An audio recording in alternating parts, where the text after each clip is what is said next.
కొమరం భీం ఆసిఫాబాద్ జిల్లా కౌటాల మండలం గుండాయిపేట జడ్పీ హైస్కూల్లో తాగుబోతు టీచర్ విద్యార్థులను చితకబాదిన ఘటన ఆలస్యంగా వెలుగు చూసింది. సోషల్ టీచర్ శ్రీనివాస్ నిత్యం తాగొచ్చి విచక్షణారహితంగా కొడుతున్నారని బడి పిల్లలు భయపడుతున్నారు. కారణం లేకుండా పిల్లలను కొట్టడం ఏంటని విద్యార్థుల తల్లిదండ్రులు హెడ్ మాస్టర్ను నిలదీశారు. ఉన్నతాధికారులు చొరవ తీసుకుని తాగుబోతు టీచర్పై చర్యలు తీసుకోవాల్సిందిగా వారంతా డిమాండ్ చేశారు. మరి English social teacher Srinivas sir గారిని ఇక్కడ ఉన్నందువల్ల అతి స్టాఫ్ కూడా తక్కువ ఉండే, దాంతో ఇబ్బంది జరిగింది. నేను ఆ రోజు ఆర్ఓగా డ్యూటీ పడడం వల్ల ఆసిఫాబాద్ కలెక్టర్ ఆఫీస్లో ట్రైనింగ్ ఉండడం జరిగింది.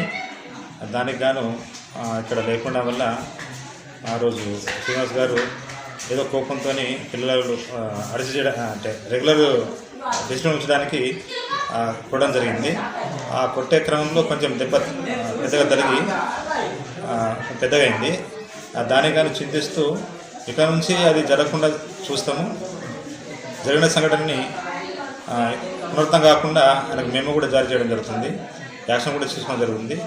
భవిష్యత్తులో ఇటువంటి జరగకుండా మేము ఖచ్చితంగా చూస్తాము.